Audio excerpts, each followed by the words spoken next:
we start with a scintillator project, which is a scintillator.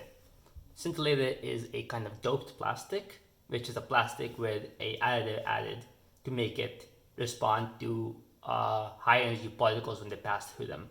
So this is basically like acrylic, hence the clear nature.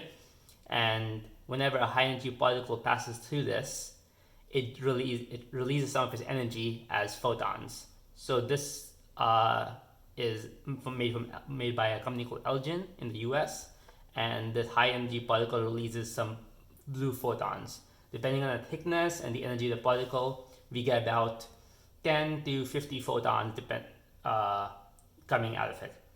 These photons are evenly distributed, but we will have only a single sensor to capture them with.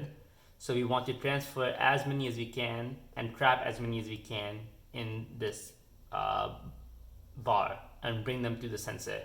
So we use this wavelength shifting fiber optic. It's a fiber optic, similar material. It captures photons from a higher wavelength and shifts them down to a lower wavelength and releases them into the waveguide of the fiber optic. This gets glued on into this milled channel with optical cement, and then is therefore able to guide any photons that end up hitting it from this further section down towards where the sensor will be. This is still clear. There's a lot of external light coming in, so we shield that with various methods. Here is what we generally do is we have, this has been done for years, is you wrap it in aluminum foil and then wrap it in black electrical tape. And that provides you with a light sealed bar where the only light that's coming in is from the inside. Another option is to use a different kind of silverant.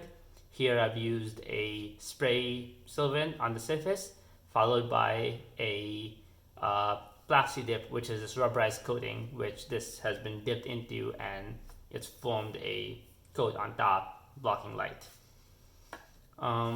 So that can be seen done here as well. So these are panels that we get made.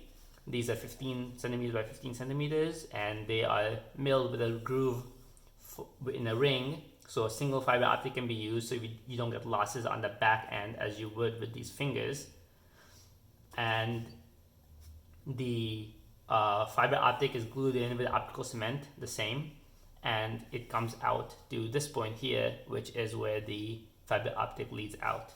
So this will then get wrapped up in material. These are different shaped fibers, panels from the MCAL, and basically this gets covered in tape or foil, or this is using this white material as its reflective coating, and basically brings all the photons up into the sensor assembly, which is what we will discuss next.